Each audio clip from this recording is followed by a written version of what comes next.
Isaiah 14. The Lord will have compassion on Jacob. Once again, he will choose Israel and will settle them in their own land.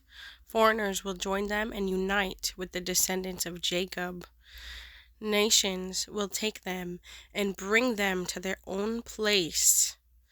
And Israel will take possession of the nations and make them male and female servants in the Lord's land.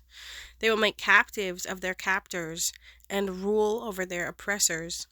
On the day the Lord gives you relief from your suffering and turmoil, and from the harsh labor forced on you, you will take up this taunt against the king of Babylon. How the oppressor has come to an end, how his fury has ended. The Lord has broken the rod of the wicked, the scepter of the rulers, which in anger struck down peoples with unceasing blows, and in fury subdued nations with relentless aggression. All the lands are at rest and at peace. They break into singing. Even the junipers and the cedars of Lebanon gloat over you and say, "Now that you have been laid low, no one comes to cut us down." The realm of the dead below is all astir to meet you at your coming. It rouses the spirits of the departed to greet you. All those who were leaders in the world, it makes them rise from their thrones. All those who were kings over the nations, they will all respond. They will say to you, "You also have become weak as we are. You have become like us." All your pomp has been brought down to the grave, along with the noise of your harps.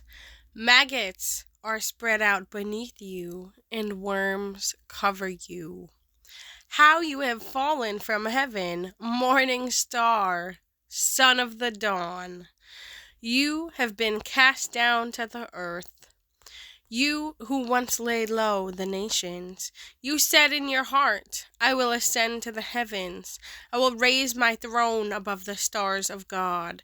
I will sit enthroned on the mount of assembly, on the utmost heights of Mount Zaphon. I will ascend above the tops of the clouds. I will make myself like the Most High." But you are brought down to the realm of the dead, to the depths of the pit. Those who see you stare at you. They ponder your fate. Is this the man who shook the earth and made kingdoms tremble? The man who made the world a wilderness? Who overthrew its cities and would not let his captives go home? All the kings of the nations lie in state, each in his own tomb. But you are cast out of your tomb like a rejected branch. You are covered with the slain, with those pierced by the sword, those who descend to the stones of the pit, like a corpse trampled underfoot. You will not join them in burial, for you have destroyed your land and killed your people. Let the offspring of the wicked never be mentioned again. Prepare a place to slaughter his children for the sins of their ancestors. They are not to rise to inherit the land and cover the earth with their cities. I will rise up against them, declares the Lord Almighty. I will wipe out Babylon's name and survivors, her offspring and descendants, declares the Lord. I will turn her into a place for owls and into swampland. I will sweep her with the broom of destruction, declares the Lord Almighty. The Lord Almighty has sworn, "Surely as I have planned, so it will be. And as I have purposed, so it will happen. I will crush the Assyrian in my land. On my mountains I will trample him down. His yoke will be taken from my people, and his burden removed from their shoulders."